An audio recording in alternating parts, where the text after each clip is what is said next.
Hi, everyone. Welcome to the Human Stories panel that's been co-organized by myself, Professor Cherry and George, and the Professor Joseph Oduro-Frimpong, who has yet to be here. But we are happy to have all of you here, no matter where you are. So good morning, good afternoon, good evening, wherever you are. And I wanted just to briefly introduce us, the co-organizers, and then I will pass it on to the chair for today's panel, Professor Jenny Kim Watson, who will take over from here. So my name is Girish Daswani. I'm an anthropologist at the University of Toronto, and my work is mainly in Ghana. And I am one of the co-organizers alongside Professor Cherry and George, who is in the Hong Kong Baptist University. Just a quick, brief introduction. He is a professor of media studies at the School of Communication and Film, where he also serves as Associate Dean of Research. So he researches media freedom, censorship, and hate propaganda.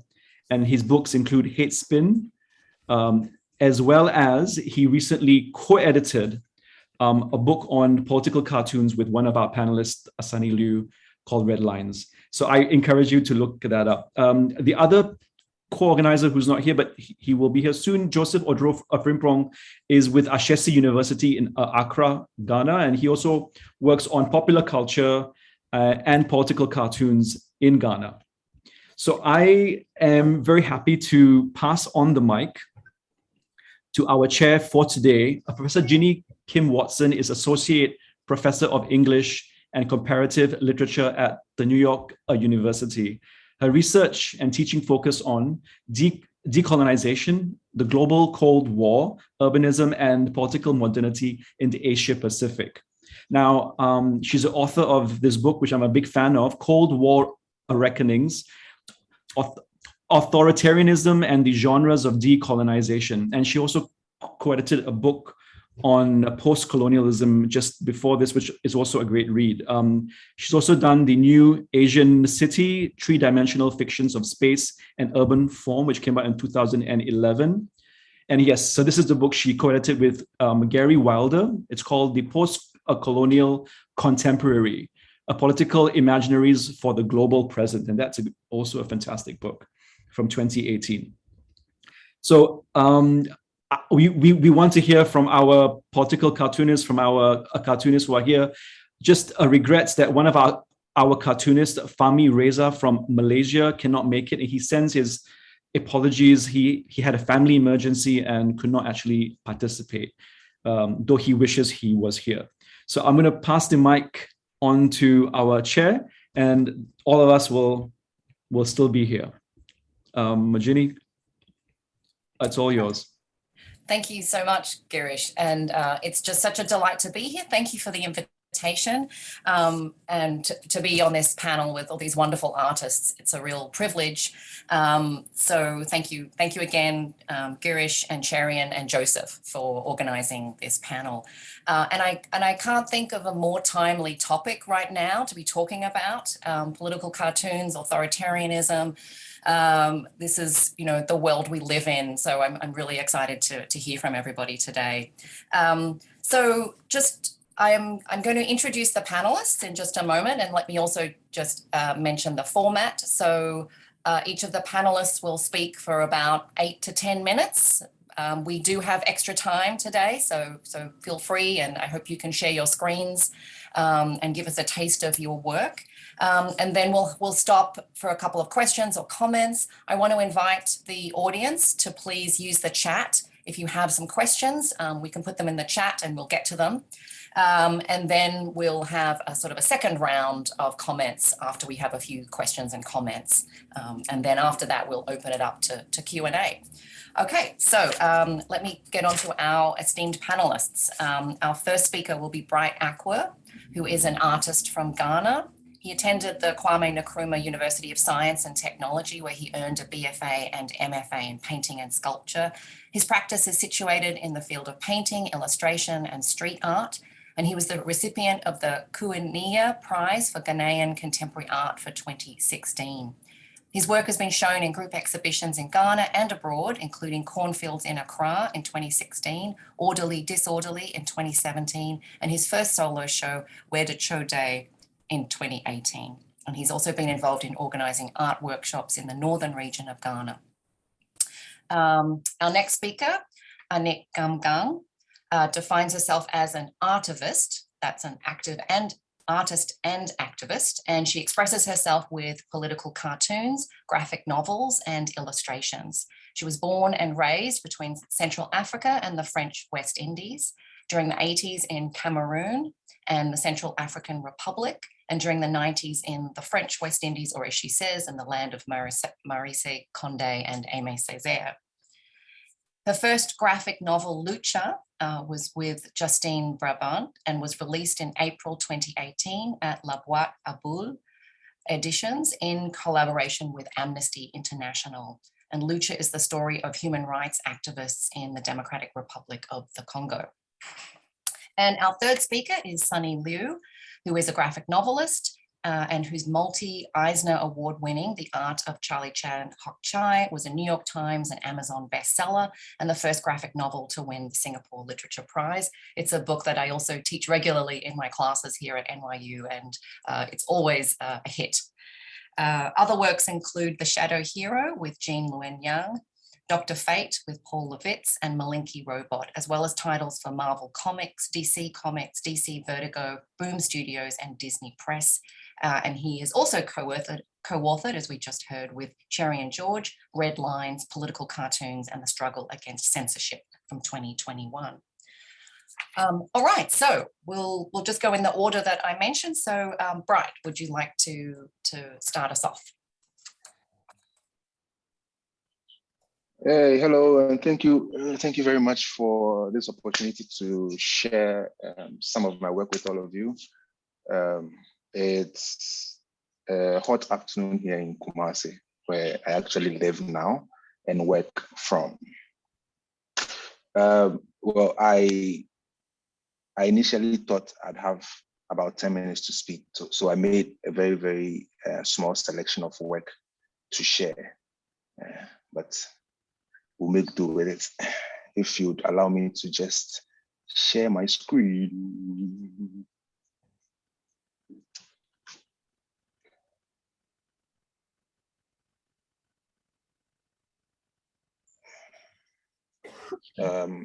Right, do you have access? Yes, I do. Okay. And you can have 12 minutes. Sorry, I said 8 to 10. You can have 10 to 12. Okay. So yeah, I decided to call my short presentation When Abonsam Made Cartoons. So a short anecdote before we get into the work. In Ghanaian slang, a very common word you might hear is Abonsam cartoons, which is what I call my work now. Abonsam cartoons, to any Ghanaian who knows the term, means pornography. And just like the way for many of us who grew up in Ghana in the 80s and 90s have had to face taboos around talking about very important issues like sex, pornography becomes a way that people get introduced to such a crucial topic, however problematic that might be. I decided to call my work this because I think somehow I become like a pornographic source of political knowledge of a sort, and hopefully I will be able to tell you why before I'm done. So somewhere in 2015, I decided to try my hands on making political cartoons after I'd been painting in other ways for some years before.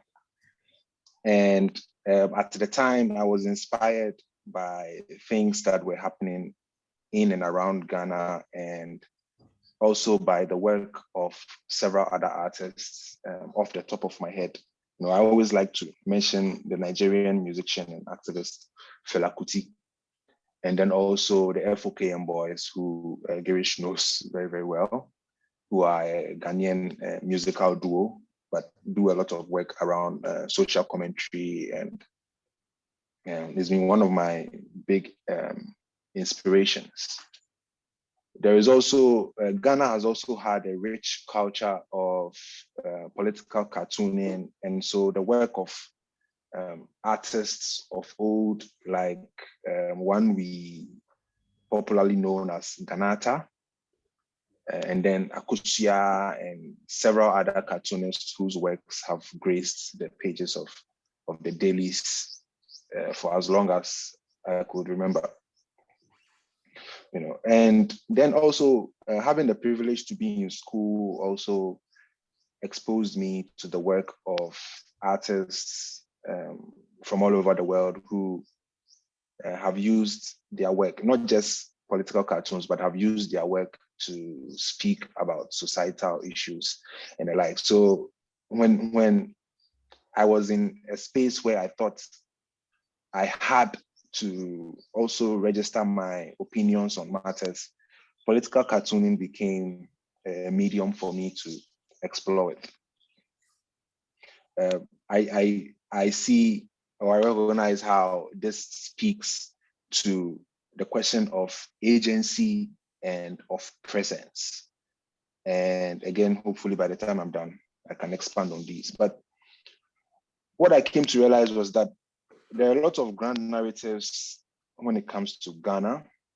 And I think this would also apply to many other parts of the world. But there are all these grand narratives that years later, after they are made and shared, we as a people have to now come and review, critique, review, provide alternative narratives to, and so on. And I thought, well, if we think about the concept of presence, then there can be more than one story. I'm sure everyone here already knows how important it is for there to exist more than just the one story. So, for instance, you find state sources providing a certain narrative about whatever the events of the day are, which more often than not do not represent the experience of a lot of other people like myself. So I thought, if I have the technology, if I have the skills, if I have the knowledge to also create and share my stories, then it's something I would like to do at the same time when state or government sanctioned narratives are being made. There is this popular saying by the Nigerian writer Chinua Achebe that inspires me. It goes something like, when the lion learns to tell the story, the hunter always ceases to be the hero.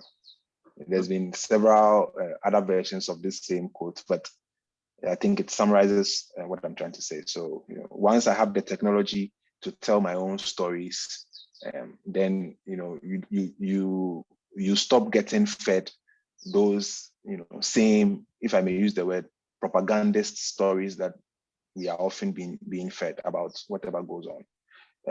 This here is a picture of my studio. It's very, very, very simple, but with this very, very simple setup, so much can be done. One of the most powerful tools in there also happens to be one of the smallest. That's my cell phone. So the platforms of the internet and the social media pages becomes also another very, very crucial tool, because once my work is made, then for me, the next step is getting the work out there into the world and just sharing my visions with the audiences and having them send me their feedback, and generating conversations that I hope can shape the way people think and view things. And okay, so first piece of work I want to share is something that is very, very special to me. One of the themes that has been recurring in my work is that of international relations. So I became very, very interested in the kind of dealings that Ghana has with just other states and other countries. And I have a whole series that speaks about the relationship between Ghana and China. So the Chinese government, businesses from China that are continually gaining a strong foothold in the Ghanaian space, in the Ghanaian business space, in the Ghanaian political space, and what this could mean for living and working here. I made this painting because somewhere maybe 2017 or 18, we heard that the government was mortgaging bauxite reserves in the Ackwerh forest, which is supposed to be a protected site somewhere in the eastern region of the country for an amount of money. Already, Ghana and China has been engaged in so many dealings that are very, very unclear and have raised a lot of concern. And a lot of my paintings have spoken about different aspects of this, but this particular painting was speaking to the issue of the Ackwerh forest. I call it Ackwerh Titanic. And what I like to do in my work sometimes is appropriate elements from like the visual culture of social media, of Ghanaian popular media, just global pop media, popular movies, popular films. And if you've seen the movie Titanic, then it will be easy for you to draw certain allusions between that film and my painting over here. Some of the things I appropriated here were the 4 musicians, if you remember the movie, 4 musicians who chose to play music when the ship was drowning.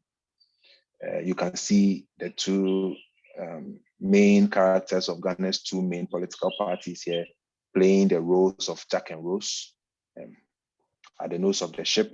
There was that scene that says, "Oh, Jack, I'm flying," just when everybody was about to die and nobody was paying attention to it. And then also there is the feature from the dancing pallbearers.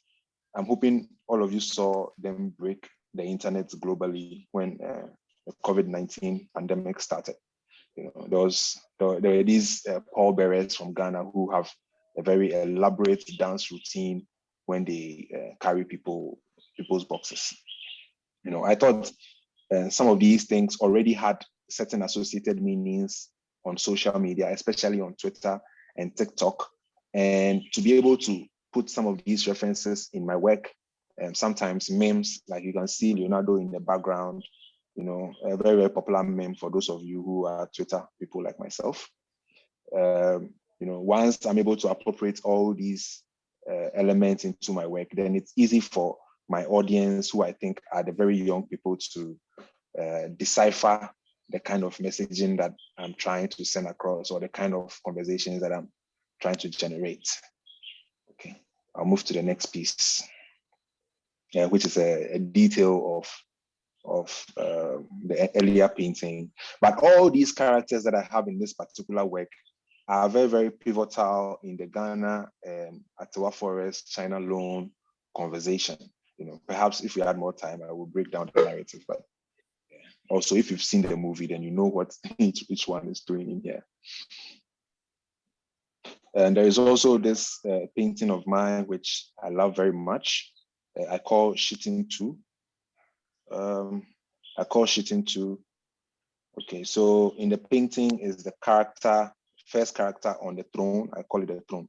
The throne is the immediate past Chinese ambassador to Ghana, Mr. Shitting 1. And again, the 2 main characters when it comes to Ghana's political landscape, the 2 flag bearers of the main political parties. And one of them, not the taller one, is the current president. And then the man in the back in blue is the main opposition flag bearer. And then you have the painting of the Chinese president in the back laughing. Now, what I wanted to do with this was to, use satire, use humor to speak about this very, very Ghanaian concept of hospitality, so that even when someone is doing their business, we are offering them all manner of comforts so that it makes their business, you know what business I'm talking about, makes their business more palatable, if I may say.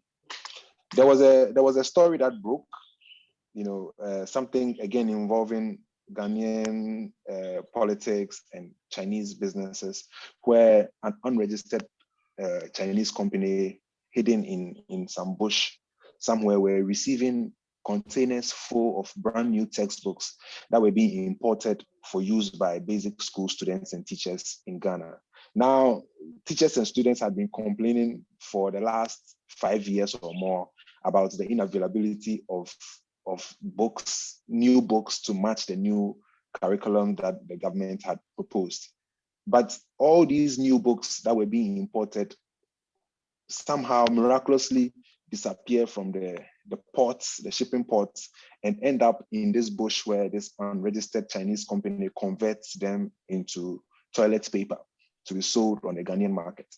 And someone must have leaked the information because the revenue authority, stormed the place, confiscated a few items, demanded their tax, but there were no arrests effected at the time. Because there is also the sense that the Chinese in Ghana are untouchable. So I made this painting to speak about it. And it's also very, very interesting how a story as critical as this one didn't break the internet in Ghana. Generally, since any stories involving Chinese malfeasance don't last more than 2 days, and then the stories just die or miraculously disappear from the headlines. So sometimes I think my work can serve as alternative memory, alternative memory, keeping these stories alive because we never get to see the end of them. And again, satire for me or humor becomes a veil that allows people to feel more comfortable to talk about these things because people in the mainstream media cannot speak about something like this. They either get threatened or they lose their jobs, or worse, they get arrested by national security and tortured. And there are several examples of these things happening in the last few years in Ghana. Yes, so for those of you who know Ghana like Girish, you know how all these items I put on the wheelbarrow, which is a very Ghanaian thing, can help to make business like this very, very palatable. So yeah, somewhere last year, I had a chance to curate an exhibition, and this was the site that particular work was put in. I thought the space spoke very well to what I was trying to say, and it's an active bathroom, by the way. And there are also my other works like this particular one that I call Party Games.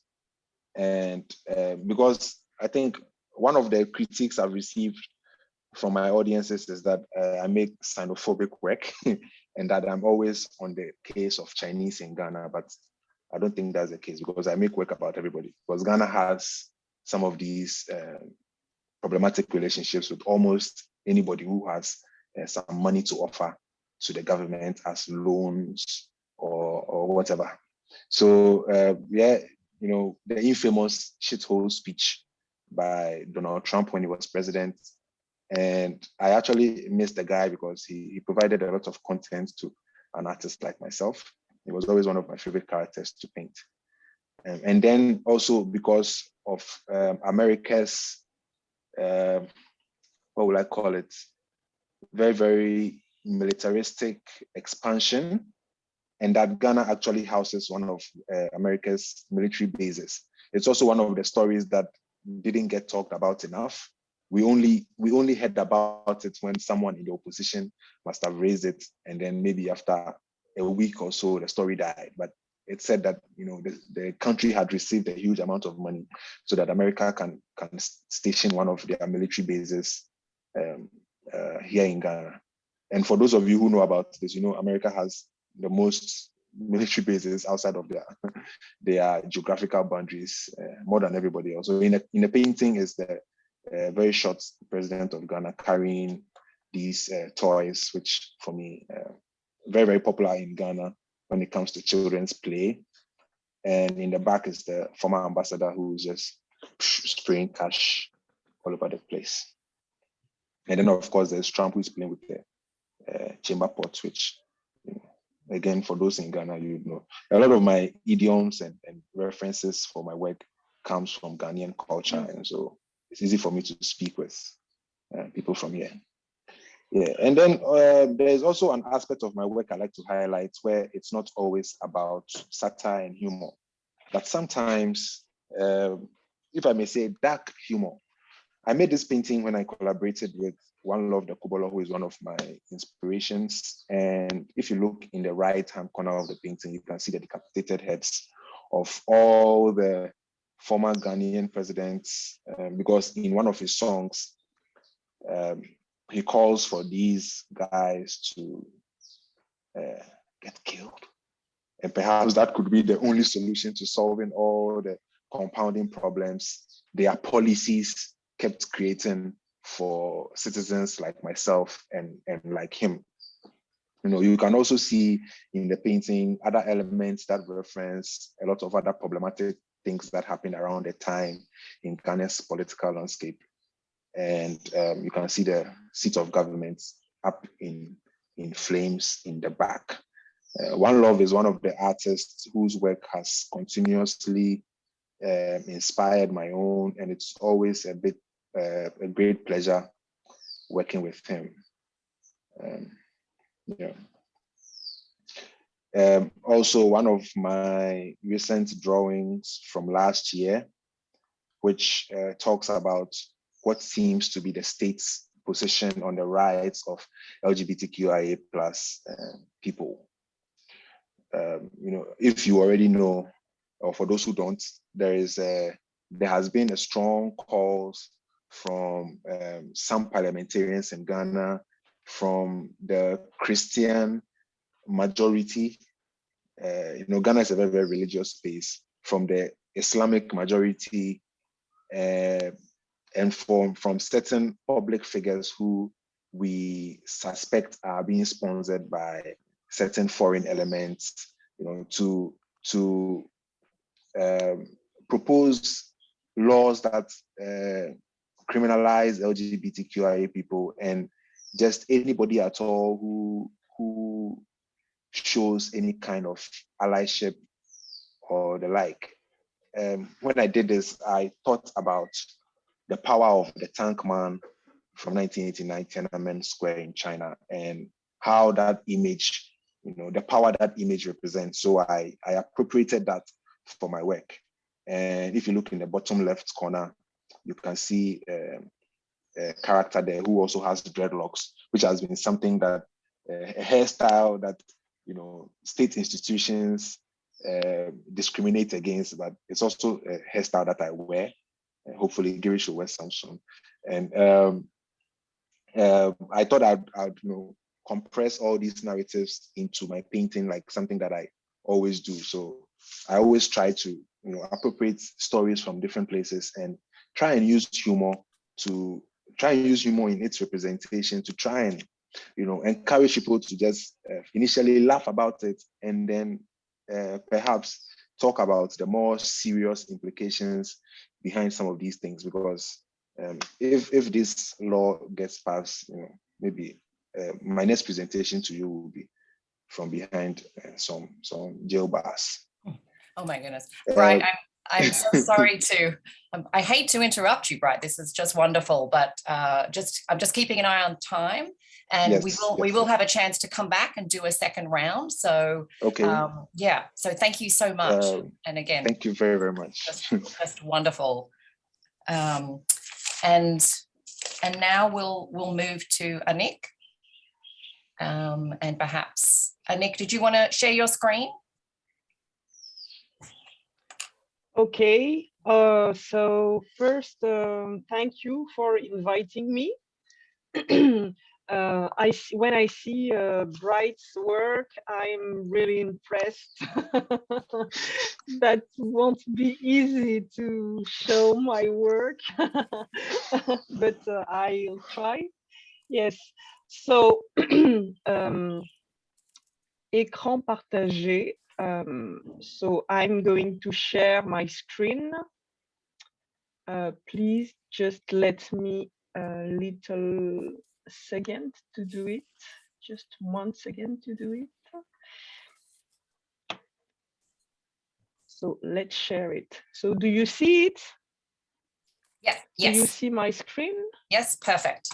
Yes. Okay, perfect. Okay, great. Okay, so before showing you some cartoons, some political cartoons, I will just explain just in my bio why I did political cartoons and comics journalism focused on African French-speaking countries. So I was born. I spent all my childhood in Cameroon, where I was born, and after in Central African Republic, who is known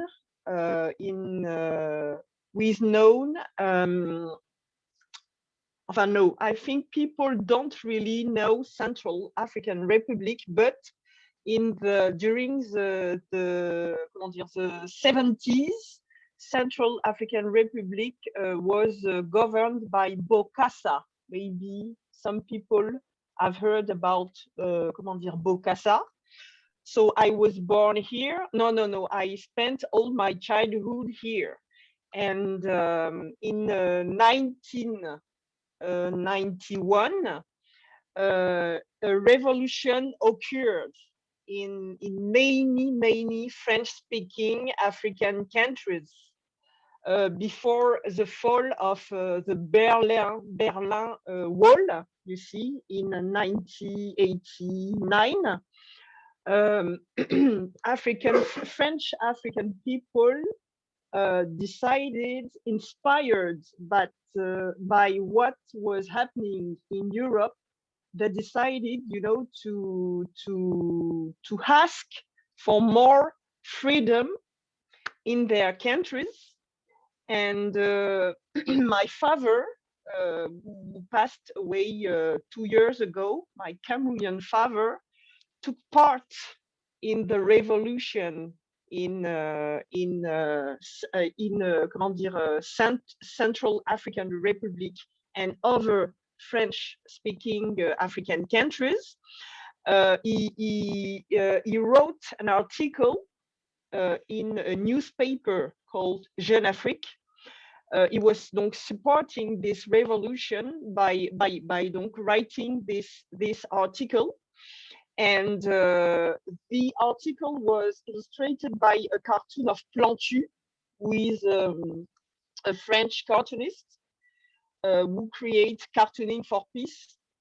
And in this article, my father was criticized Paul Biya, the Cameroonian president. And after criticizing the Cameroonian president, he was like he had to explain his article, and the Cameroonian government decided to send to maybe jurists, sometimes you can help me because you speak French. Yes, so if you could say, people, mon père, après avoir rédigé son article, a été réprimé par les autorités camerounaises. So basically, after your father wrote the article, he was basically made into a criminal in some ways. Yes. And from this moment, because my mother is not Cameroonian, she's French, from French West Indies. So after the repression, my father decided to let my mother and all his children leave Cameroon, leave Central African Republic, and go to French West Indies. So from that moment, in 1991, I didn't see my father for almost 25 years.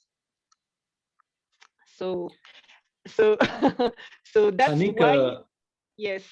Ma femme d'ici, in case you need someone to translate, there is someone who can translate. So if you need translations, there's a Catherine Blouin who is willing to help as well, if you want. Okay, so thank you. So thank you.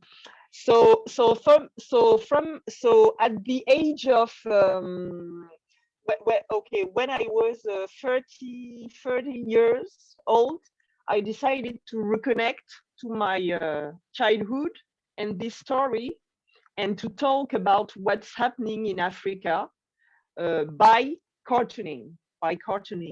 So that's how I started to do political cartoons. Okay. And so during 3 years, I've collaborated with Jeune Afrique, with a French newspaper based in Paris. And my work is really strongly influenced by my education during my childhood. And most of the time I draw to express my political opinion and to defend democracy and emancipation of African people.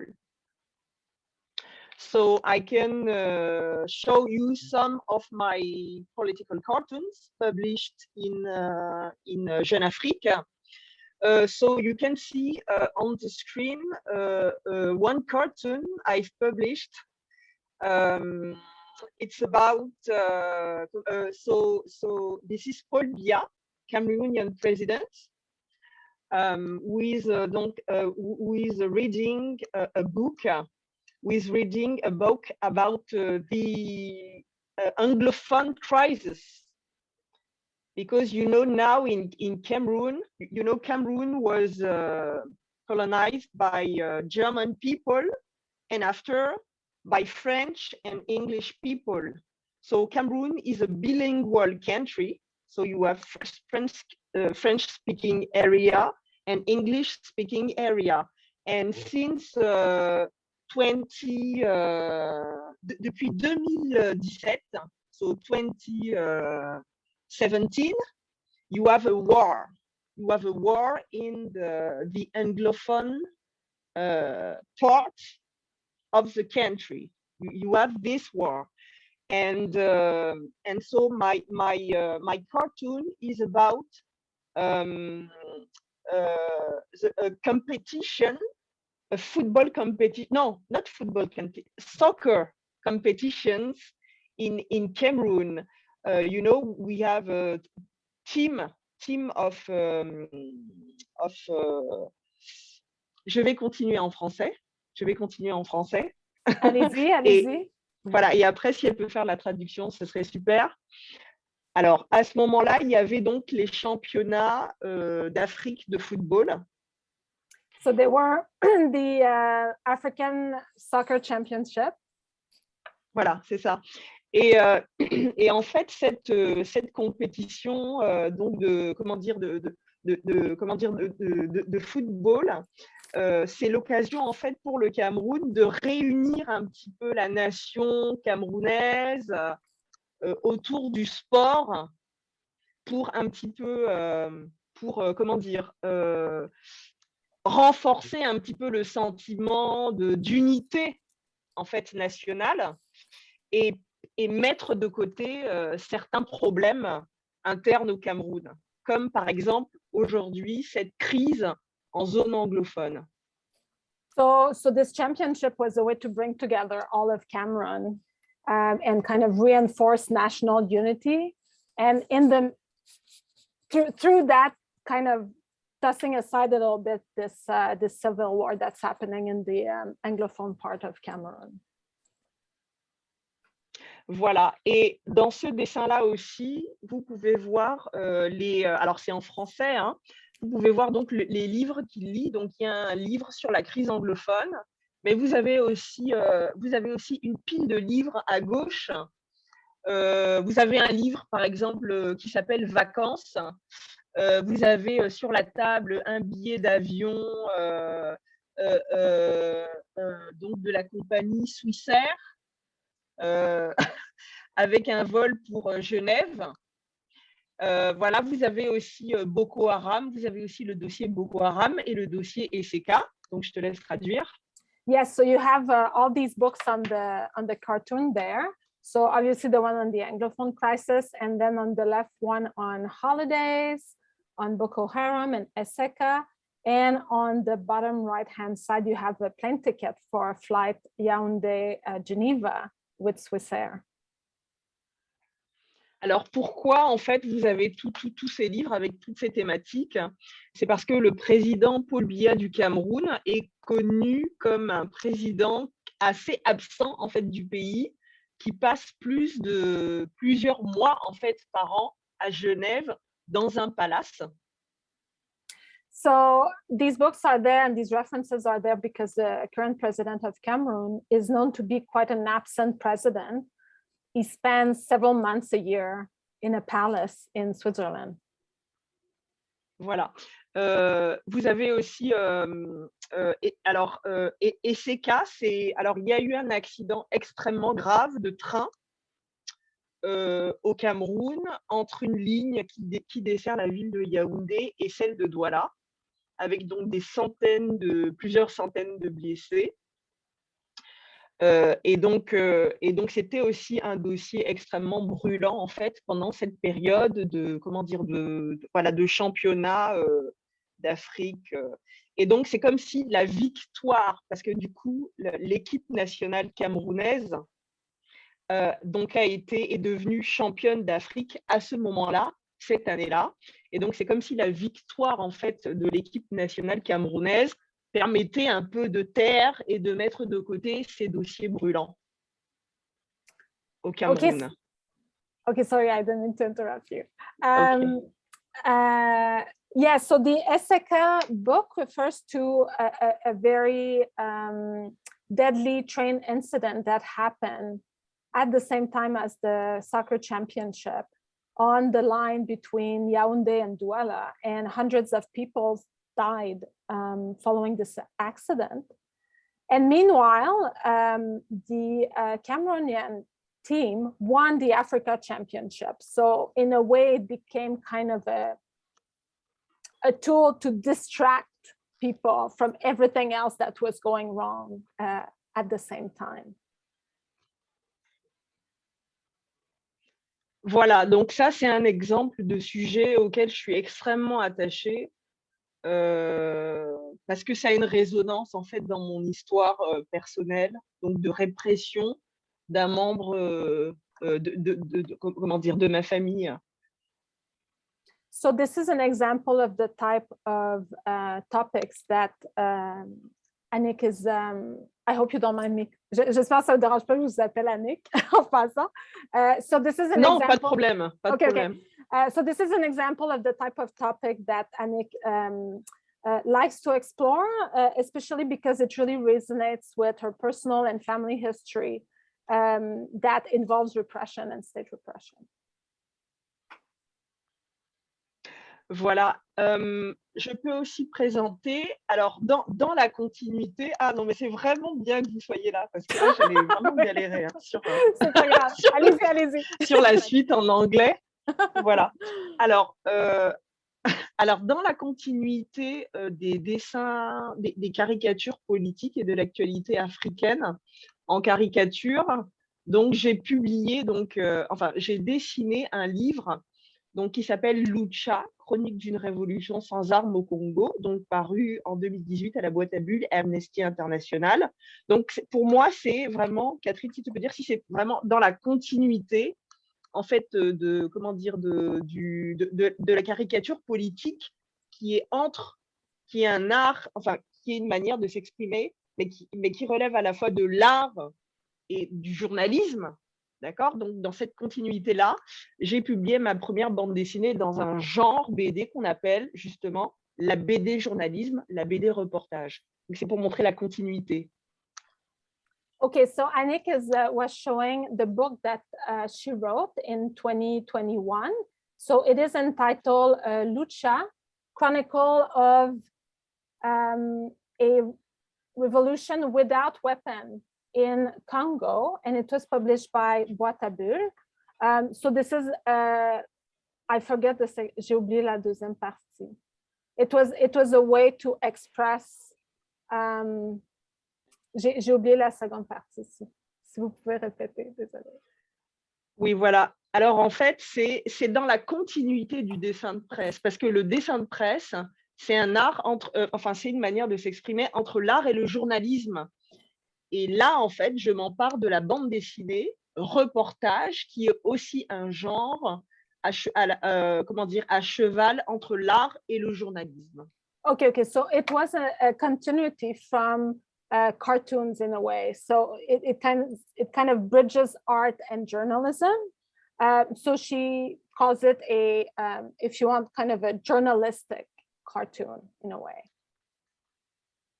Annick, j'ai mis le lien Amazon, c'est pas idéal. I put an Amazon link to the book in the chat box. Yes, and you can see it on my screen because the graphic novel Lucha was pre-published on was also released in the internet site of Jeune Afrique. Okay, so du coup je le dis en français pour être plus fluide. Donc Lucha, voilà, Lucha, c'est l'histoire d'un jeune de groupe congolais basé à Goma, dans l'est du Congo, qui se battent pour les droits humains et qui en fait l'audace de mener une lutte non violente dans un environnement marqué par la violence, parce qu'ils sont dans un endroit du Congo qui s'appelle le Kivu, le Nord Kivu, le Sud Kivu, qui est marqué par la guerre depuis 25 ans.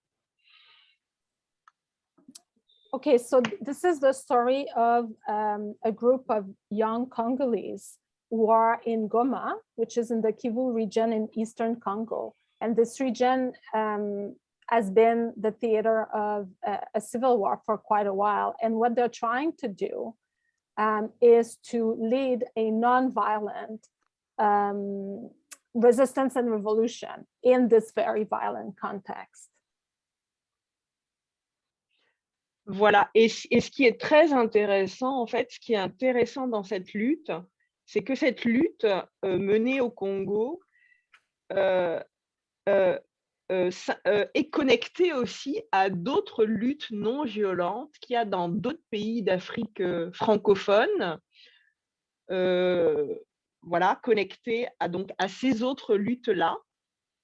Ce qu'il faut savoir, c'est que depuis depuis environ une dizaine d'années, vous avez ce qu'on appelle des mouvements de jeunesse citoyens dans beaucoup de pays d'Afrique, au Sénégal, au Burkina Faso et dans d'autres pays africains qui ont en fait réussi, donc vraiment des mouvements issus des sociétés civiles africaines, donc des mouvements de jeunesse issus des sociétés civiles africaines qui ont réussi à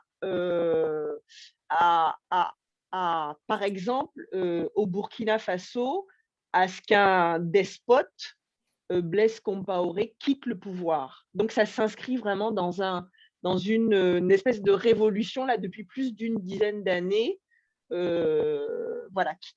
a lieu dans ces pays d'Afrique francophone. Voilà, donc il y a pas mal d'informations. This movement in Kivu is tied to a broader movement that's been happening over the past 10 years in Francophone African countries, which is a wider kind of grassroots movement of nonviolent struggle and resistance. It's been happening as well in Senegal, in Burkina Faso. And in Burkina Faso, the youth movement there even managed to kick out Blaise Compaoré from power. We are just running out of time a little bit. Annick, would you like to Okay, sorry. You could have one more comment, 1 more minute. Yes. I would say that my next project, just 1 minute about my next project, I will try in my next comic book to talk about a forgotten war in Cameroon during the independence struggle in Cameroon during the 50s and the 80s and the 70s. So there was this struggle, et là je continue en français, cette lutte pour l'indépendance est en fait un épisode oublié de l'histoire camerounaise. Et cette lutte pour l'indépendance explique le Cameroun d'aujourd'hui. Et donc, mon prochain livre parle de cette histoire à travers l'histoire de mon père qui, enfant, a grandi dans cette guerre.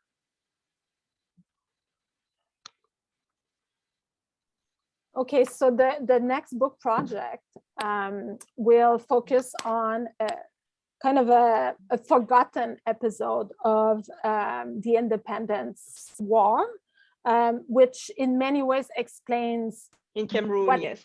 Yeah, what Cameroon is today. And this is going to be done through the story of Annick's father, who grew up during and through this war.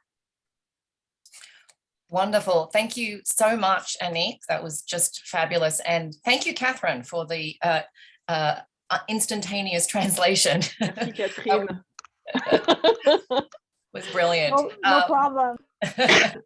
We're so glad to have you. Merci, Catherine. Merci beaucoup. So let's turn now to Sonny Liew, who's been very patient. I also want to remind everyone, if you have questions, please put them in the chat. Okay, so Sonny, would you like to, let's switch the screen share if possible? Okay, I'm going to try to share screen. Give me a second. Slideshow.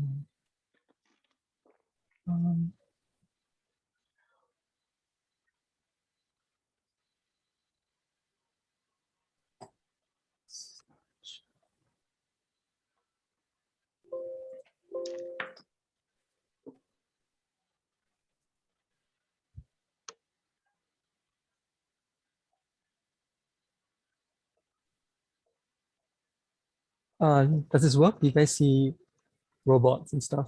Yes, wonderful. Okay. So I'm just going to show, like, I guess two aspects of my work. One I think is more commercial stuff, where I do things like which are more pop cultural.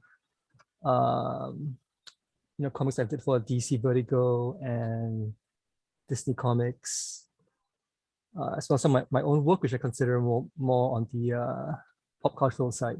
A lot of robots, a lot of like anime references. These are covers for Marvel's adaptation of Jane Austen's books. So I did some covers for them and also some interior art for the adaptations. And this is Shadow Hero together with Jean Yang.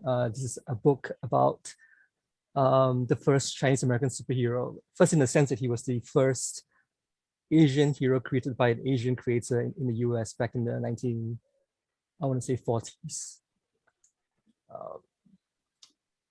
And I've done work for like DC Comics, including books on Dr. Fate, as well as a character called Eternity Girl. I've done covers for Transformer Comics and other fantasy stuff. But I think aside from all this commercial stuff, I've always been interested in, I guess you could say, politics. So my first ever comic that I did when I was probably 18 or 19 was a comic about Singapore, set in Singapore, about two characters who essentially talk about politics here in Singapore, about censorship, about political issues. And I think, after that was published, I had to spend a lot of years trying to make a career out of being a comic artist. So I focused a lot on the commercial work for a long time. But I think there was always an itch or a desire to continue talking about politics. So even while I was doing the commercial stuff, I would do my own paintings, like this one. This is actually Singapore's Prime Minister Lee Hsien Loong and his wife, and this was our founding father Lee Kuan Yew, Prime Minister, carrying two little babies version of himself, which I think is an allusion to the problem of secession in Singapore. Like, how do you continue, secession in any political culture, including Singapore's? And this one is probably more a commentary on how Asians are perceived in the West. I remember when I was in school in the UK, I would turn up at various places and people ask me, do you know martial arts, you know Kung Fu? They would assume that because I was Asian and Chinese, I'll be like Jackie Chan and Bruce Lee for some reason. And eventually, I think in 2015, I released a book called The Art of Charlie Chan, which was actually my first long form graphic novel that I both drew and wrote, because most of my other comics have been written by other people. I was more of an illustrator doing work for hire projects. So The Art of Charlie Chan, I think, to put in the context for people who are not, don't know Singapore well, is that in Singapore, we've had one ruling party since our founding in 1965. So that's many decades of a single party rule. And that doesn't necessarily mean that we are not a democracy. It just means that one party has been able to dominate for various reasons. But what it does mean is that they've been able to dominate the narrative of our country and of our history. I think Bright mentioned earlier about that being an issue in all countries and all settings, in that somebody's always trying to control the narrative. And The Art of Charlie Chan was in part an attempt to, I wouldn't say necessarily critique, but at least to offer a critical view of that central narrative in Singapore's history, as well as being a critique of narratives in general. So the book is purports to be, or I would say pretends to be, a biography of a comic artist called Charlie Chan, right? And in the book itself, you see interviews with him, as well as samples of his work from the past, like Ah Hua's Giant Robot, or samples that come from the comic. The thing that is maybe interesting about the book is that Charlie Chan is actually a fictional character. He doesn't actually exist. He's in a way created in order to tell the story. So the summary of the book would be the actual history of Singapore told through the lens of a fictional comic artist called Charlie Chan. And so I spent a lot of time trying to mimic art styles and mimic old comics in order to create this illusion that he was a real person, in order to tell the story about Singapore's history. And I subsequently worked with Cherian. I think I met Cherian in Hong Kong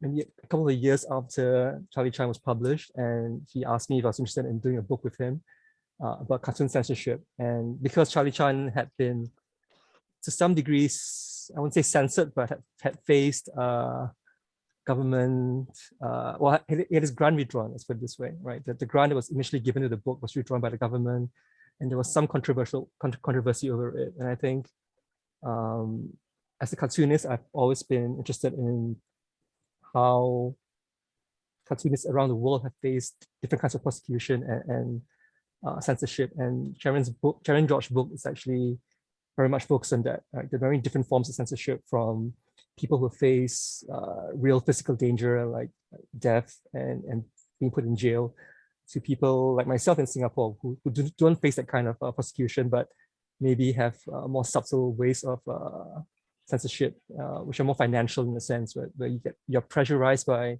the desire to have a stable financial future, and that's actually the primary lever that controls your what you do to some degree. So for this book, I think we decided to do a more zine approach, partly because of the subject matter. I felt like zines have been a fundamental means of countering mainstream censorship in many countries. But I also felt like that if I had drawn this book in my normal style, or in a cartoon with more cartoons, my art style and the art style of the cartoonists we're trying to present would clash, right? It would create a problem in terms of how the viewer would get to see the cartoons we're trying to show. So I thought a more zine photographic approach would be more suitable for this book. And I hope Charing will also speak on this panel later to explain the censorship we have faced with this book. So in a kind of irony, a book about censorship has faced some degree of censorship here in Singapore as well. For most part, I continue to do comics on my own. So most of the political work I do is just stuff I do on my own. I would say not quite pro bono, but it's not for any kind of a magazine or anything. It's just stuff I post on social media when I feel like something engages my interest. So this stuff is about Singapore. Most of you are not live here, we have no idea who these people are and what the context is. So we'll leave it at that. The other ones probably are maybe more recognizable. On the left is Joe Low, the Malaysian who's together with Najib swindled billions of dollars from the Malaysia's IMDb fund. And the right is a caricature of Xi Jinping, which of course references his distaste for Winnie the Pooh as a comparison to him. As a global citizen, of course, I'm interested in American politics. So I've done caricatures of anyone from like a lot of American politicians. And the one on the right is more recent, of course, Zelensky, after he stood up to the Russian invasion. Even that got some flack. There are people around, I think, still who believe that Russia is trying to denazify Ukraine and that Zelensky is a puppet of the oligarchs and all those things. So I think we're living in a time where narratives are being fiercely challenged in every story we tell. The current book I'm working on is a book about Singapore's experience of the pandemic, which I'm working with a doctor here in Singapore, Dr. Su Li Yang, and I think we're trying to present something of an oral history, though it's not. It's kind of mashed together to kind of talk about all the past 2 years we've all been under lockdown to some degree or another, and we hope the book will be out by the end of the year, and hopefully by then the pandemic really actually would have ended by then. Yep, that's all I have to show right now. Thank you. Thank you so much, Sonny. And thank you to all of our panelists. That was just terrific. My mind is buzzing with a lot of questions. We do have one in the chat, but I thought I could just raise a couple of things that I think a number of the panelists were speaking about. One is the question of alternative memory. Bright, you mentioned that. And I think all three of you are really interested in sort of excavating these other narratives, national narratives, also colonial, post-colonial narratives. So I wondered if you could talk a little bit about why you think the form of the comic or the political cartoon is really appropriate for excavating these alternative narratives or alternative memories. So that would be one question. Another question is I'm curious about the use of digital platforms for all of you in terms of I guess the means of publishing your work, the books versus online. Does that have a different life online? How does censorship work differently in terms of online versus publishing an actual book or in a journal? I guess journals and magazines are all online these days, but I'm just curious about the digital platforms and how that interacts with your work. And then another question, if there's time, I'm just curious to hear more about the response from the authorities to your work. Sonny, you mentioned briefly some of your run-ins with the Singapore Arts Council withdrawing its funding, but then they turned around and awarded, then you got the Singapore Literary Prize for the book. So I'm curious about the various levels of censorship that you've encountered in your work. So those are just a few questions I thought maybe we could talk about in the second round, but we also have some questions. Joseph, do you want to ask your questions since you're here? Sure. by all means. So my questions are primarily to Bright. So Bright, the first one deals with, the fact that we now have a cartoon boom in Ghana. We have Anadan and all those guys. And I wanted to know kind of what separates you from, these guys. The second one deals with perhaps your boldness in being, visible in Accra and perhaps in Kumasi as well, in talking about your work, and also how, you also, boldly sign your works, unlike other artists who use alias. So if you can speak to that, that would be great. Thank you very much, Prof. Watson. Okay, well, thank you. So first of all, cartoon boom, yes. But I think there has always been, and I mentioned earlier in my presentation, there's always been that culture of political cartooning for as long as I can remember, because growing up, I used to encounter a lot of these things, not always political, but just cartooning in publications and newspapers when I was a child. I never thought at the time that I would ever make anything like that though. But those things have always been around me, especially those by Ghanaian authors. I remember some of the naughty newspapers that I found sometimes under my dad's pillow. I've never shared this story before, but I used to find some of these naughty newspapers, the Fun Time, Ebony, and they had like Adventure of Muguyaro, and they had those funny stories. So I used to sneak in and read some of them, and the ones that came on the Daily Guides, the Akosia, I'd seen all of those cartoons. So, but the difference was that all those were in the print, At the time when I decided to try my hands on it, then print wasn't maybe an easy way to go, and social media was the easier way. And also because I thought my work was primarily to a young audience like myself who were already on these internet and young people spaces. So I think that would be what would set my work apart from those of the older generation. But even with those who are currently working in the same time as myself and also using internet and social media to share my work, if I'm to say something is different between my practice and theirs, I think most of them are sponsored by either of the main political parties or are aligned to certain big media houses. And so, they have those resources with funding, sponsorship, publicity, and always going viral, and so on. And I think it makes the thing nice because I have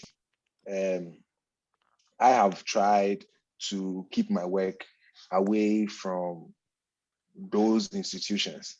I remember at the time that I started, my roommate and myself, when we started making these cartoons, and we were approached by a character that presented herself to be an independent, non-aligned person, only to realize that they were using our cartoons to pitch for a position in the MPP.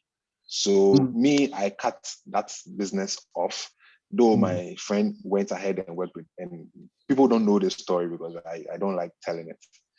So I think, the fact that primarily most of these cartoonists are mouthpieces of some of these political actors, it's very easy to see that cartoons are a very fast, very powerful way of spreading, if I may use the word again, propaganda.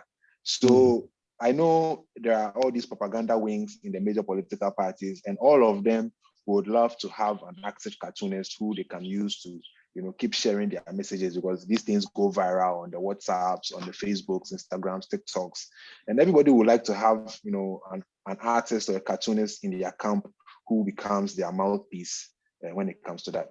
With regards to the question of boldness, it wasn't really planned that people would know me with my work. But I remember one time someone invited me to Ashesi University to do a lecture, and they posted a photo of me and said, "This is Bright Ackwerh." I remember when that picture went online, people then said, so this is the guy. And then I thought, okay, let me just come out and say, I know all the artists I had seen before my active time, worked with, pseudonames. We always say Akosua, but Akosua, I know the person is a man.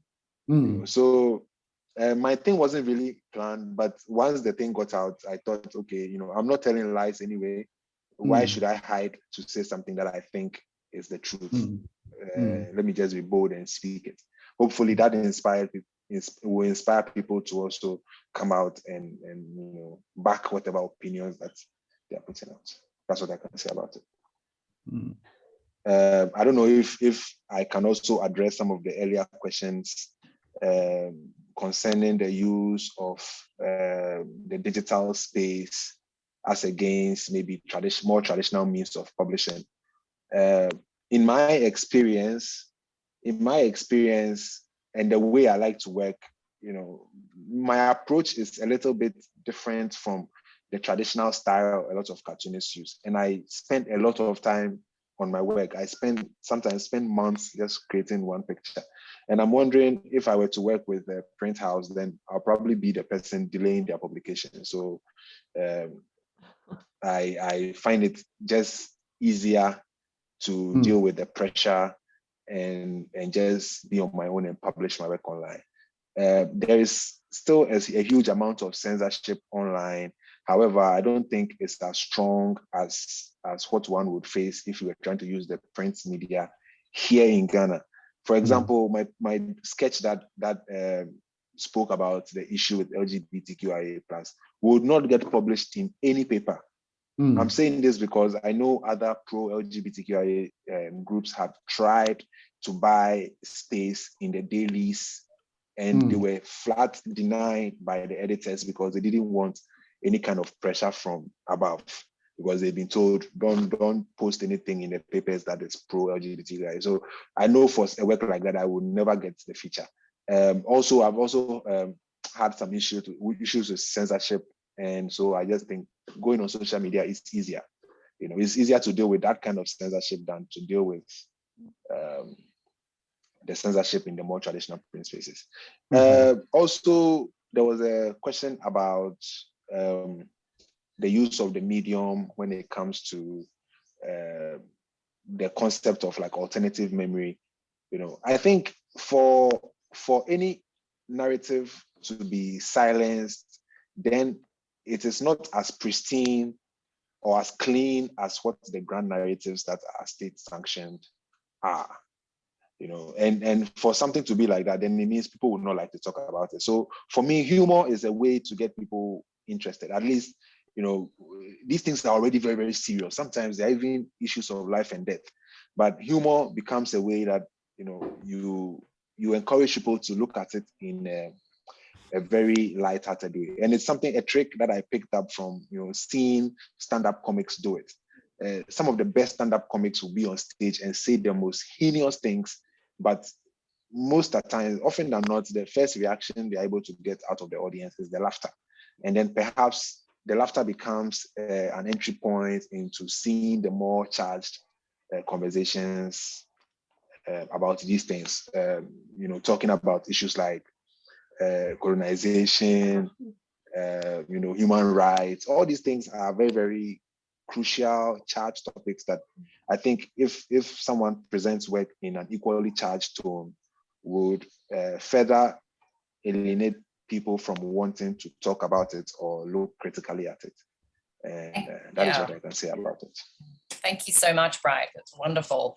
So let's hear from Annick, and then we'll circle back to Sonny as well. And I just want to, Girish, do you want to ask your question before we move on?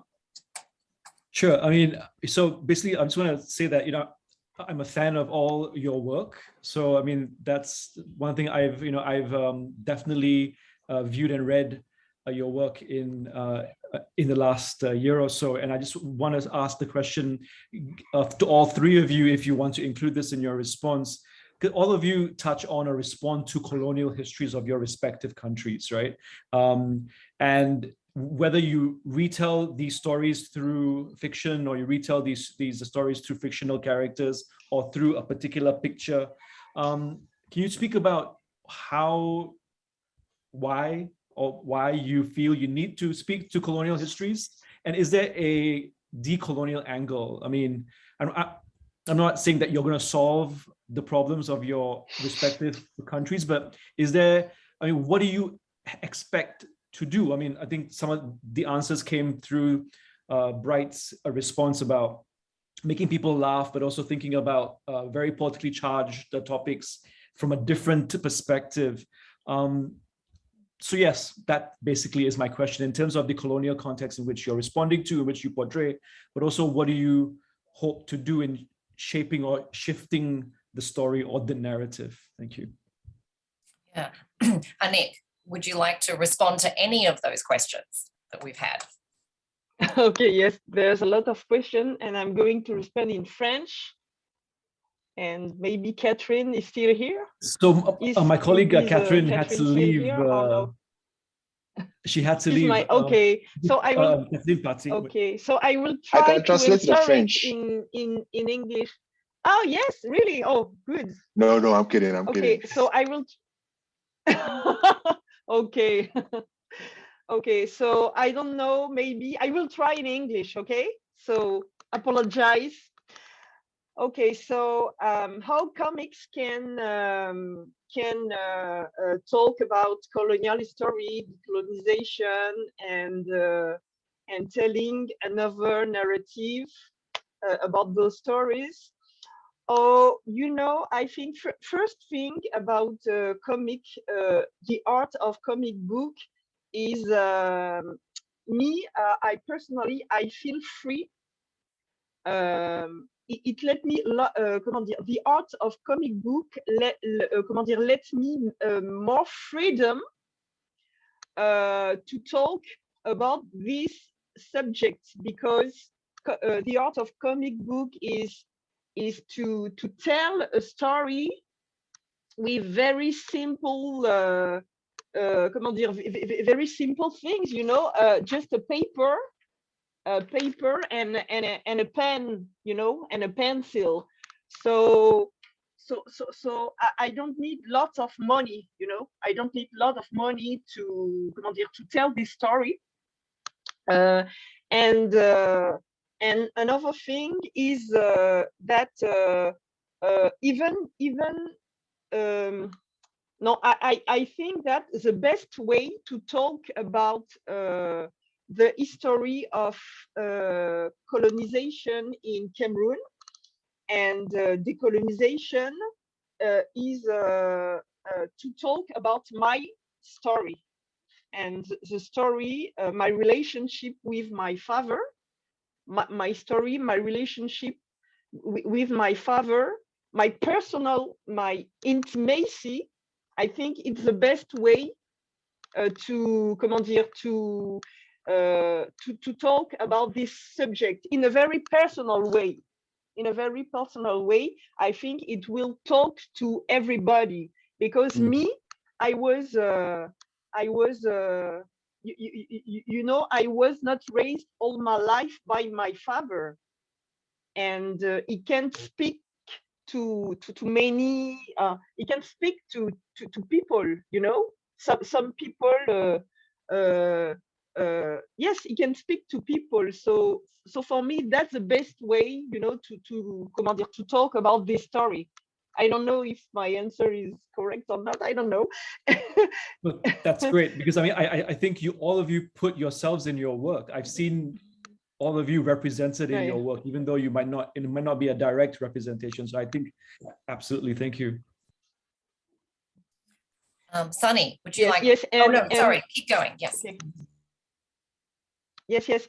No, and there is something that I like in drawing. Is that you know, you can draw you as you want, and you can draw the story as you want, and it allows me to not be too exposed, you see. For example, for this comic book, you know, I've decided to represent some activists a way that maybe protect them, you know, in real life. Yes, you see, I like the the freedom that the art of comic book lets me, and maybe I won't be able to find this freedom in maybe journalism or documentary, or you see. Sorry. And that's all I have to say. Thank you, Annick. That's terrific, and I'm so excited to read your book. Is it in English? Has it been translated or not? Your book? No. Oh. No. He's only in French. Yes. So, yeah. Again, I can translate it for you.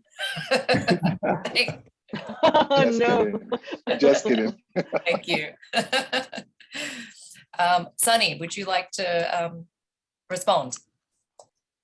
So I would add to some of the thoughts already expressed. I think comics, for me, one of the reasons why it's an interesting medium is that I think, I mean, there's a lot of argument in the comic circles where we keep wanting to say that comics is a medium like any other medium, and that, you know, you can tell any stories.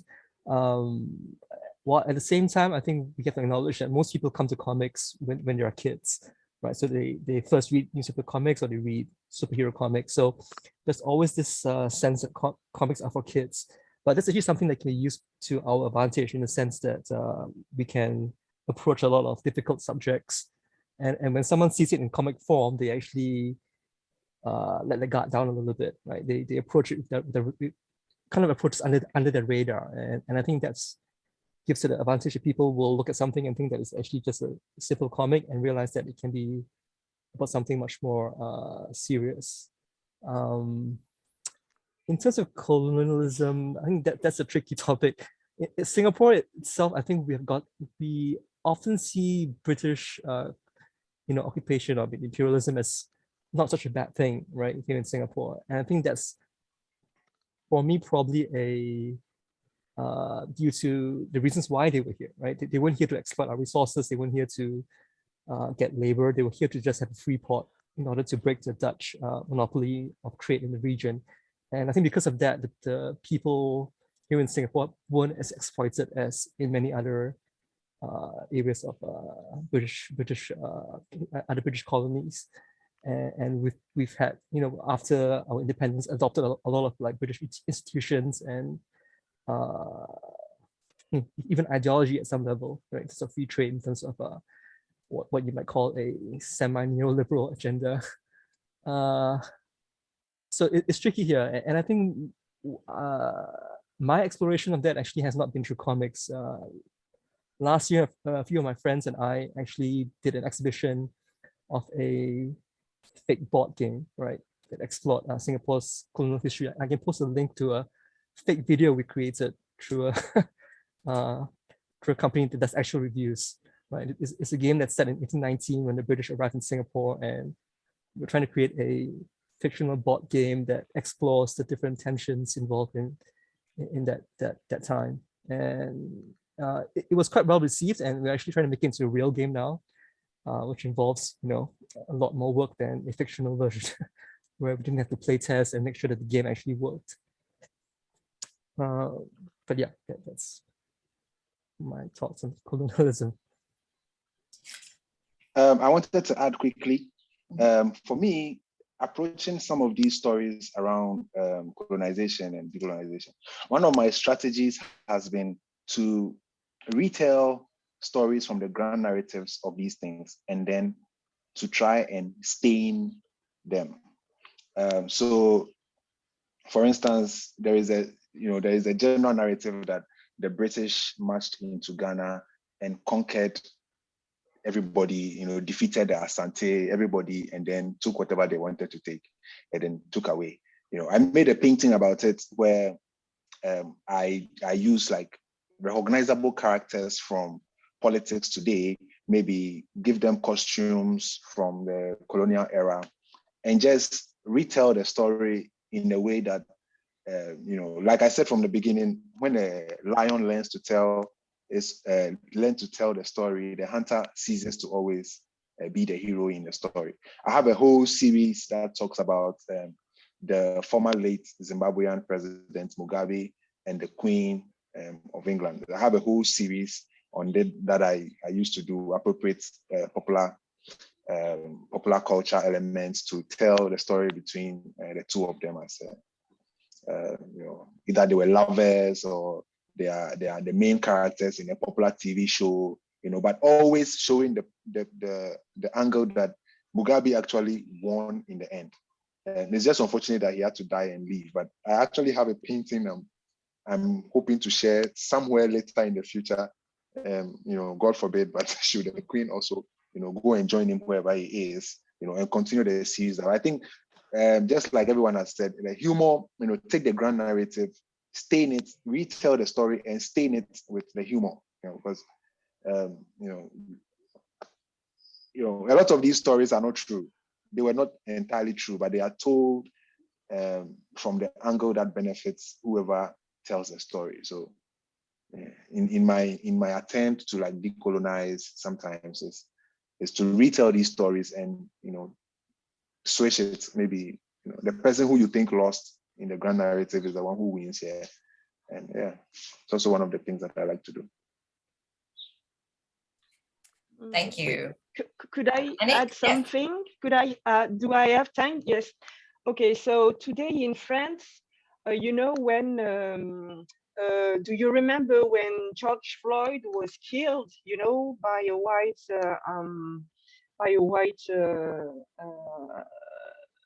man in the United States? Okay, comment dire, French people were really, you know, in France, you know, when you talk about racism, police brutality, and discrimination, you know, most of the time French people tend to focus on what's happening in the USA, you know, and they are not thinking about their own story, their comment dire, French story about colonization, decolonization, and racism in France. Because yes, in all the book school in France today, when they are talking about colonization and decolonization, you know, the story is most of all the story is about a Pacific decolonization in French sub-Saharan countries, African countries, you know, except Algeria, you know, Algeria. Everybody know the story about the violent decolonization in French Algeria. But in Cameroon, in Senegal, or in another French-speaking country of sub-Saharan Africa, the narrative is about a Pacific decolonization. Okay, so it's really time, you know, to speak and to speak and to talk about what really happened, because I am Cameroonian, and you know, most Cameroonian, I'm French from Cameroon, and you know, most Cameroonian of my generation does not really know this story, because there was like, the repression was so hard, was so violent, that most Cameroonian people who were living during this war didn't talk about it. You know, there was like a silence, a taboo about this story. So that's why it's really important, you know, to talk about this.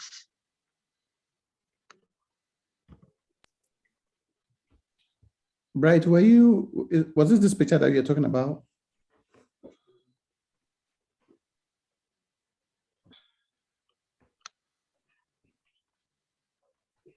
Yes, that's one of the pictures that I was referring to. Okay. Brilliant. Thank you, Annick, for that comment, and the question of state amnesia that Bright also mentioned in the chat. I think that's such an important point. If you don't teach the history of the story, it will be lost and forgotten. Thank you. Girish suggested, Cherian, would you like to speak about the question of censorship with your book, with Red Lines? Sure, I'll address it briefly. Thanks for the opportunity. Well, this was an unusual, I guess, ironic case, right? A book about, an academic book really about censorship is itself censored in our home country. I guess the silver lining is that in a way it was a proof of concept, yeah? It showed that what we were talking about in the book, some of the concepts we were using, for example, were extremely so relevant that it actually even happened to us. It's kind of a layered story because the at issue were inclusion of a small number of religiously offensive images in order to explain censorship occurrences, right? Including, of course, the Charlie Hebdo cartoons and the Danish cartoons in 2005. Yeah, we were very judicious in using them because we didn't want to cause additional offense. Use just what I thought was necessary in order to explain the controversies.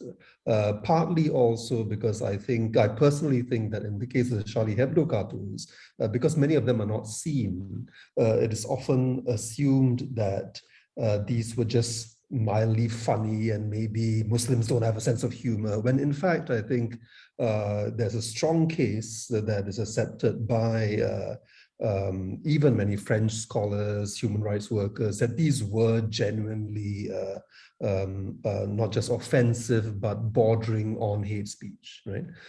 They were attacks not just on the Muslim religion, but also on brown migrants in France and so on. And I felt that it was important to show them so that people did not underestimate just how racist they were, right?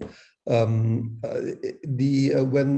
the book is published in the US. It is about to be imported into Singapore. And even before the regulators get involved in discussing this with our distributor in Singapore, we had agreed that we would redact some of these images because they were so clearly, more than what Singapore norms would accept. Because Singapore really has a zero tolerance policy on religious offense. So that it was not surprising that, as we predicted, of course, the government would find those images unacceptable. What was surprising is that even though we had been privately working with them behind the scenes and actually just waiting for them to give us a list of images that they considered unacceptable, which might be longer than the list that we ourselves had agreed would be crossing the line in Singapore. Before we had a chance to do any of that, out of the blue, the government comes out with a public statement declaring the book to be objectionable and banning the book, right? So to me, that is the mystery. Why did they not actually go along with our very responsible approach of behind the scenes offering to redact the book? Why did they choose this very public and highly controversial method? And this is where I think it actually does fit in with the theories that I had discussed in the book, which is that censorship is often symbolic more than instrumental. Yeah, the point is often not to remove something from public view because it's dangerous. The point in censorship is often to make a statement about values. And that seems to be what took place. So it's a rather unfortunate affair. I mean, in a sense, I wish I wasn't so right in theorizing censorship, but it does look like what I have discussed in the book actually did happen to the book itself. I don't want to talk too long about the book, about the book itself, but I do want to maybe take the opportunity to turn it into a question for the three cartoonists. And it has to do with again the symbolism, I guess the double symbolism of your craft, right? I mean, we think of your work, of course, as inherently symbolic because you are, creating art. But unless you are working anonymously, right? An underground artist, nobody knows who you are. Once you achieve a certain status in your society, once you achieve a certain fame, then you become a symbol yourself, don't you? So I'm very curious about that, how you manage that, right? Because I think more than, say, reporters and even columnists who work in news organizations where the brand is often the news organization, in your case, in the case of most cartoonists I know, the brand is yourself, right? And which is a much more delicate, much more complex challenge. How do you manage your own brand? Because it's not just that people are following your art and reading your art as an object. They're also observing you as a person, right? How do you respond to a crisis? What do you say to reporters when your work is a subject of controversy? Do you lie low? Do you make public statements? Do you give talks like this? Some cartoonists that I've interviewed include, I think that the prime example would be Zunar in Malaysia, who's extremely conscious of that, right? He knows that he's a symbol and that it comes with the responsibility. He knows that it is important for him to continue working, not just because his art is important, but because people, fellow Malaysians are looking to him for inspiration. They would be demoralized if he gave up and take heart from the fact that he doesn't give up, no matter how many times they charge him in court and so on, right? So, and of course, it's a heavy responsibility, right? If you do carry that, the maybe exaggeration to say that you carry the hopes of your nation, but still, there is a constituency that is looking to you for inspiration, not just your art. How do you manage that? And in the case of CEOs and tycoons and so on, they have handlers and PR consultants and marketing executives, and people write their speeches, tell you where to stand. They make you up. You are doing, I assume that none of you are in that position. You're doing all this yourself. You're managing your image yourself. Tell me about that, because I think it is a extremely difficult challenge. It's almost unfair, right? I would love to hear how you manage it. Let me go first. So I met Zuna 2 years ago, and before he would tell me his stories about his several interactions with local police in Malaysia, and he had wonderful stories to tell. He told me that as a cartoonist, if you've never gotten arrested and charged, then within the circle of cartoonists, you haven't earned your mettle. That was his message to me. So he advised that I at least get arrested once. And that's just by the way. What you said is very, very true. I think for artists like myself and for all the other panelists, I guess, maybe they can tell when they speak. It's people pay closer attention to your stories when they can connect it to the person who makes them, And once that happens, then you sort of put yourself in a certain box. So because you don't want your, if I may say, private life to affect your work, you begin to self-censor in a way.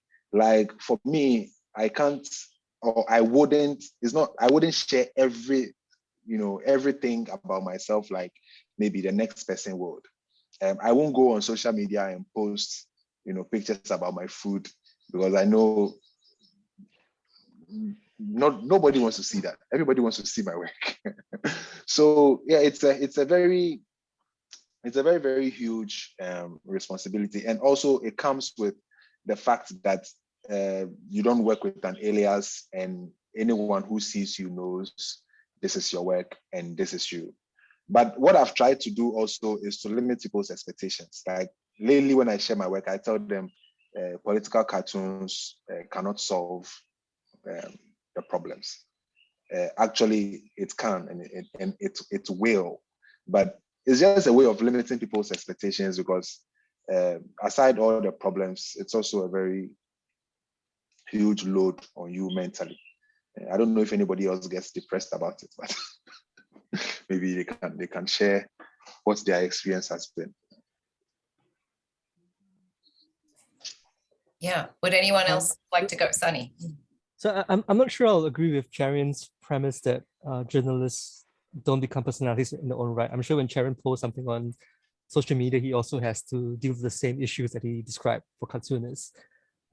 If you look at someone like Grant Greenwald, for example, a lot of journalists have gone to Substack. I think they have similarly built a brand around themselves, and therefore, face the same challenges. And I think if a cartoonist does make a lot of money, he would also have the chance to hire PR consultants. It's just that I don't think maybe I at least cannot afford to hire one at this point in my career. I would also say that I guess what I've learned over the years within the Singapore context is to be very careful what you say in the media, right? So when I do get interviewed, in the past I would just let them record it and then write the transcript, and it come out in the papers the next day, and it would be quite different from what I actually said, right? I think they reserve the right to edit your words to something that they think is more whether it's grammatically or factually correct. And a lot of times when I read what they print, it's not what I actually said. So these days, whenever I get asked questions, I actually prefer to use email, and I prefer to make sure that they print everything exactly as I said it, to make sure that what I've said doesn't get distorted in the press. We won't be editing and changing your words from this event, Sonny, just to let you know.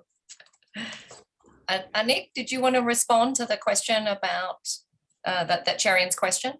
Okay. Alors, it's really an interesting question, but I won't be able to answer because I'm quite I don't have a very, very large audience. And so I am not confronted to this, and I'm quite not in age, but I'm quite young in political cartoon.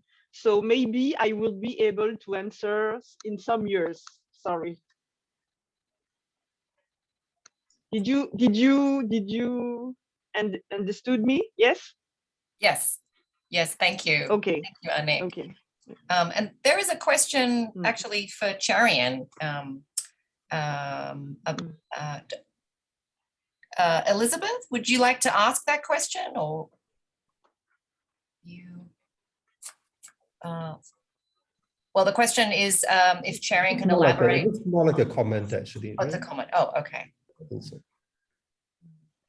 Although it says for discussion. Okay.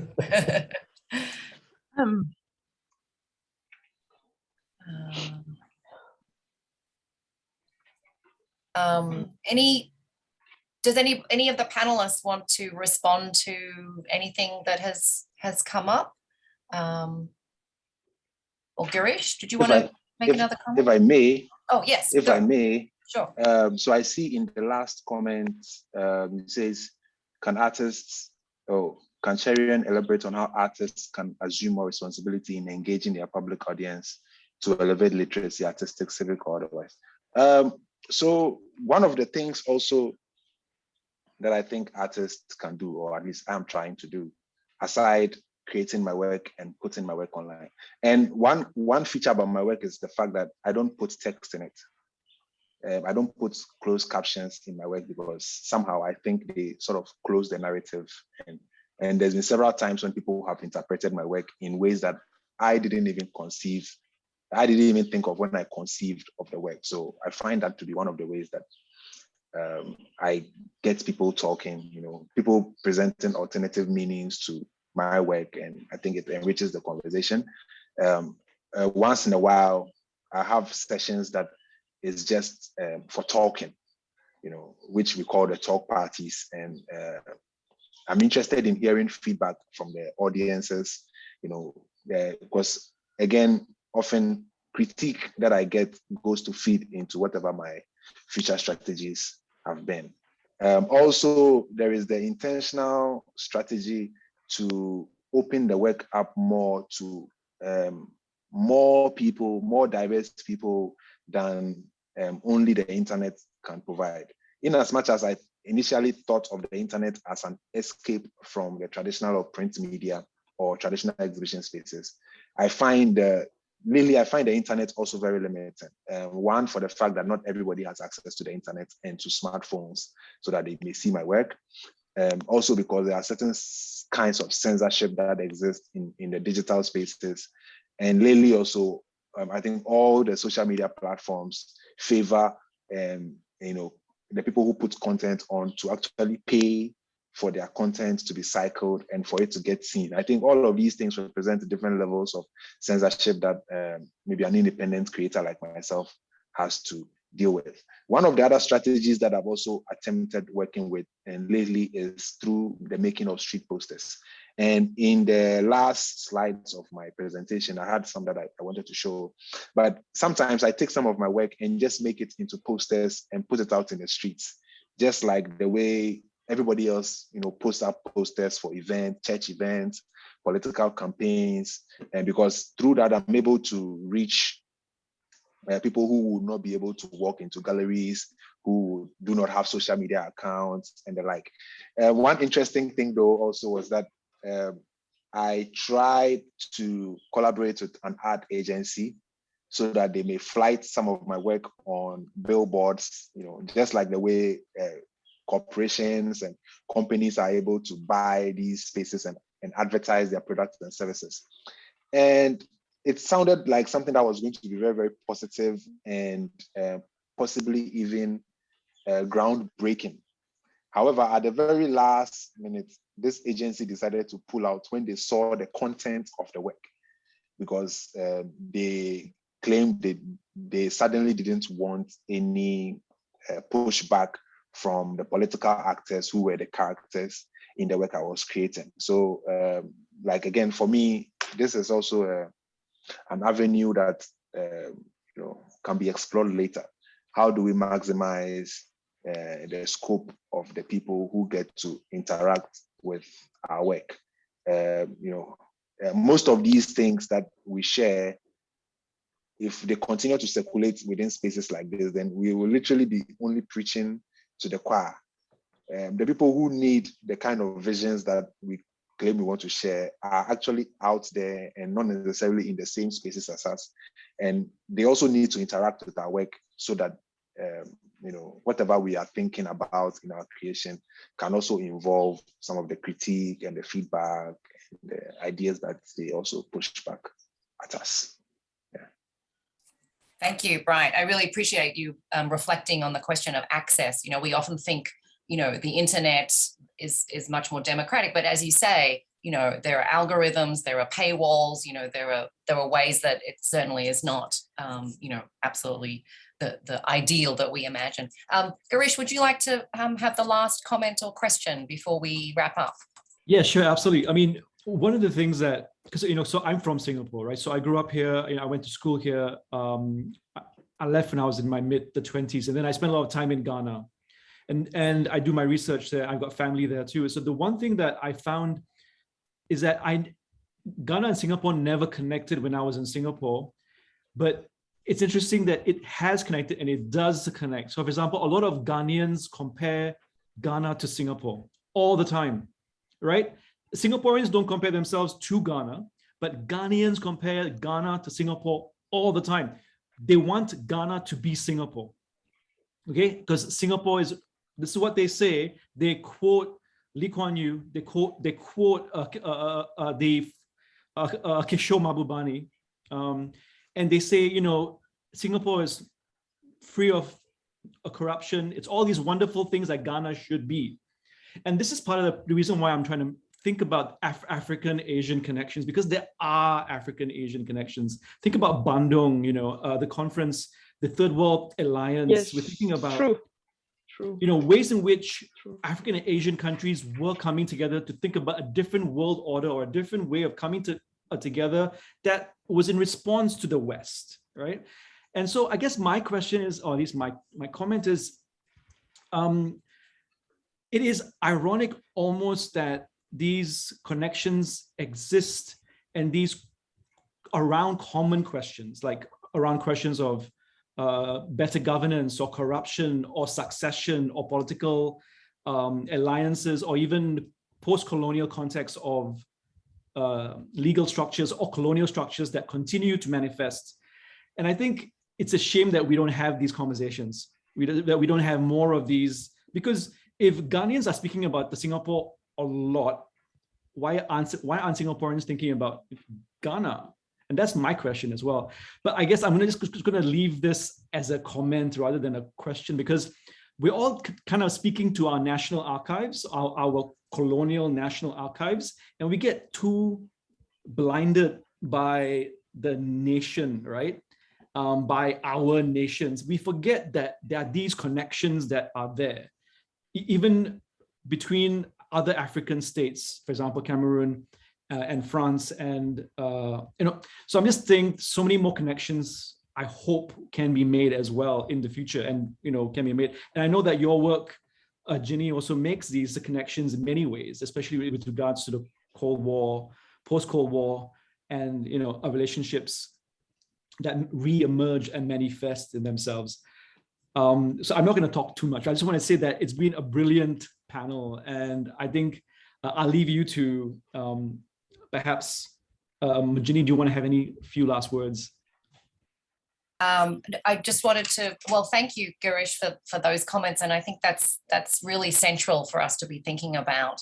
And I do think that this is precisely why all of the panelists' work is so important, because it's only through recovering these non-official national stories, I think, that we get to see the similarities and the struggles. I mean, and as you mentioned, Girish, you know, very briefly, my interest has been about the post-colonial authoritarianisms and the repression of the left. And this is why Sonny's work has been so important and interesting, especially in East and Southeast Asia. But you actually see this in almost all post-colonial states during the Cold War, that this was a way to get rid of political opposition by, you know, using the rhetoric of the freedom. And so I think this question of how we can refigure and reconceive liberatory movements in conversation with other sites is absolutely central. And I'm just so grateful to hear from all the speakers today. I think we should probably thank and wrap up. Absolutely. It's been a wonderful I want to firstly just say thank you to Professor Watson for chairing this event so wonderfully. Thank you to all our three panelists. We would have had a fourth, and I want to say that we miss his presence, and we want to thank the presence of those who are here. So Sonny, Bright, Annick, thank you so much for your contributions and your wonderful work as well. Keep up the good work. Obviously, I want to have more of these conversations in the future, so hopefully we can do that again. And to my co-organizers, the Cherian, who's looking very good, waving, and Frimpong, who doesn't want to show his face, but he's there. Charlie. Thank you so much, everyone, for being patient, generous, and for your questions. And we will hopefully come together again in the near future in some way. Good day, everyone. Good night, everyone. Bye-bye. Bye-bye. Thank you, everyone. Bye-bye. Bye. To meet you. Bye. I'm going to stop recording, so I will say bye now as well. All right, Girish, run into class. So. Okay. Bye. Bye-bye. Okay, bye everyone. Bye Can we bye. take a group photo first? Everyone's, you want to take a group photo? Oh, Is yes. it? I'm still recording. Bright Okay, still there? fine. He is, Ah, yes. okay. He's here. He's here. Good, good. Easy. good. Okay, Good, this is yes, gonna yes. go into the video. Is Okay, Frimpong? ready? 1, 2. Is Frimpong here? No. Yes. Right, you're Oh, there you okay. are. Okay, yes, 1, yes. 2, 3. All right, I took a picture. It's gonna go on social media. All right, see you all. Thank you. That was such a pleasure. Bye-bye. Thank you, Girish, for this invitation. It was wonderful to hear from all of you. And thank you all again. This has been brilliant. amazing. Thanks, Yeah. Girish, for putting this Bye. Thank together. you. Have a good day, everyone. Bye. Bye. Bye-bye. Bye, Nick. Bye.